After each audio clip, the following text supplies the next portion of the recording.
2024 Big 12 champion. Tell me how you're feeling, man. I'm just grateful for this opportunity to compete. I missed my match with him in the duel, which really sucked, but I had to do what was right. I was wrestling really sick through January and February, and I knew that if I kept pushing it, I wasn't going to feel good here. And I'm okay to sacrifice it, being called like abducting him and stuff. It's all right. It's no big deal. I told him after, I was like, hey, let's run it back one more time for the end of our folk style careers. And then, yeah, I was sorry that I couldn't make it in February. So it was fun. Is that what you said to him on the mat? Yeah, earlier? I was like, hey, let's run it back. And sorry I missed the match in February. What did he say? He was like, let's do it, man. It's all right. So. What's y'all's relationship like? I mean, everyone knows that Keegan O'Toole and David Carr has been probably the best rivalry in wrestling the last 2-3 years. So tell me what y'all's relationship is like. Like I said over there, I mean, we both love the Lord. And so we try to push each other to be better at wrestling, and we're both very competitive, so we're going to try to beat each other. But also at the same time, we're chasing a higher purpose. Ultimately, what happens here, if it's not relevant 100 years from now, it probably shouldn't be as important as some other things. So we try to really push each other, not only in our wrestling, but looking towards things up above and not worldly things. So it's awesome. Keegan ended up in that single position a couple of times. Yep. Is that something you've been drilling a lot from last season? Oh, yeah, my single leg defense, just in general. I mean, I'm going to be wrestling guys like Kyle Dake, Jordan Burroughs, hopefully, Jason Nolf again. So like I had to clean up those areas. And in the college season, David's a great leg attacker. He's got really good single legs, really good double legs, and was able to stop those doubles. But those singles, man, they're tough. So I can't be giving him easy finishes and make him work for it. And those scrambles went really well for me. And I've been practicing it, and I've been wrestling hard and trying to get to his legs. And man, it's just fun out there. I was dog tired at the end. My forearms were dead, but we were wrestling hard. You just got to bring the heat every time. So tell me a little bit about the team. Your team has really went through a tough stretch with injuries, and I know it's led to a less than desirable performance here at the Big 12s. But tell me what it's like, how the fight of your team this year. So we have not been with our starting lineup since the middle of January, and that has tested a lot of us. Not only taking L's in dual meets in the practice room. I mean, there was one week where our practice room was like half of what our team is. And it's just like, this sucks. People are on the bikes who aren't sick and injured, can only bike and do some stance of motion, then people are sick are back home. I mean, when I got the flu, I started on that Friday when we dueled you and I didn't wrestle for 6 days straight.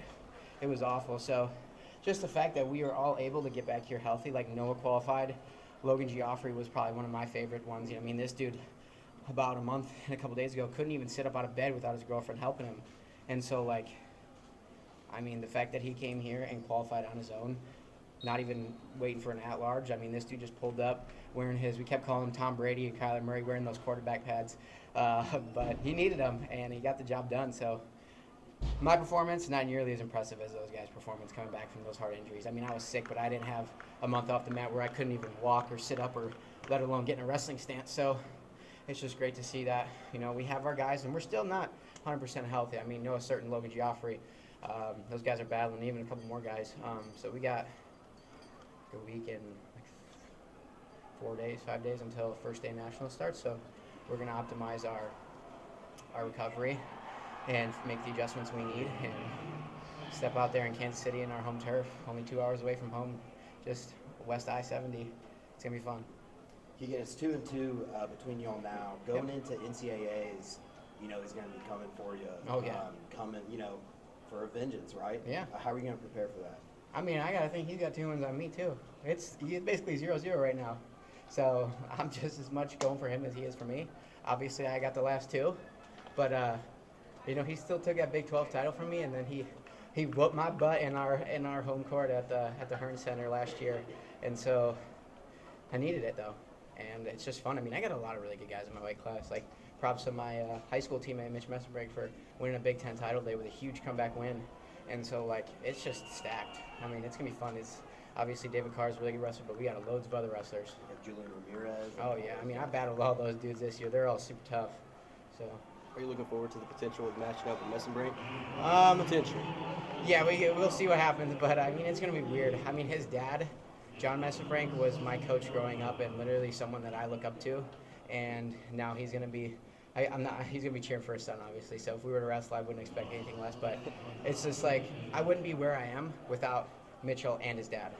And so like we're gonna battle, but we're gonna be cordial, and we're gonna know that off the mat, I'm still gonna treat you like I do all the time, and I'm just super proud. I mean, we got another guy from my high school who's qualified for nationals. Noah Mulvaney wrestles at Bucknell. I mean, he's a guy that I remember his freshman year of high school. He came in. I don't think he scored a single takedown on me in our first year of live wrestling. I always mess with him about that.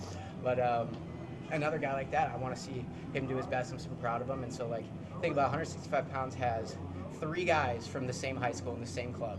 It's pretty impressive. I don't know if you could say many other high schools and clubs have had that in the NCAA Division I wrestling.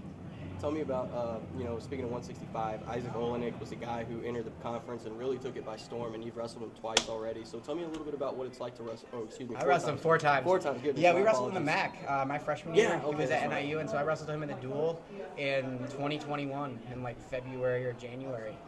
Man, he's tough to wrestle. I will say that. He is one tough SOB. He's long, he's lanky, he's got really good tricky slide-bys. But every time we go out there, we just compete. And I've happened to come out on the end of him. A guy like Peyton Hall, too, man. I had some barn burners with him.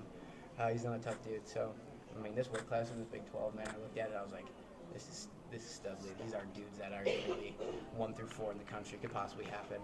So, Keegan, last question for me. Is there anything outside of wrestling, like any hobbies or passions that you have? oh my gosh. Dig up? Yeah, I mean, it's like nonstop. I've been golfing as much as I can. Yeah, that's one thing that I've been doing a lot. I've been trying to get my swing dialed in. My putting is tragic, but I got a membership out at this course back in Columbia, and so I've been in with the golfers. Our female golf coach has been awesome enough to give me some swing lessons, working on my putting. I have a massive slice for my driver, and it's awful. And then on top of that, I scheduled a bear hunt going out to Idaho in the mountains in April after the Olympic trials. And I've been dialing in my bow shooting, my archery, because we're going to hopefully shoot these things from 20 yards. So that'll be fun. And on top of that, man, I just love doing anything. Like, I love wrestling, but it's this much as this whole thing of my life. And so I love doing everything outside. You know, it's kind of nerdy of me, but I've been playing a little Minecraft lately. I just finished up 2 classes, so I don't really have too much rigorous school schedule right now. And so this whole trip, I think the entire time on the way down, I had to type a paper. It took me an hour, and then the rest of the 4 hours I was grinding Minecraft. So I just like doing a lot of things. Wrestling is fun, but there's a lot of things I like to do in my life. All right, guys, I gotta get to the podium. Yep.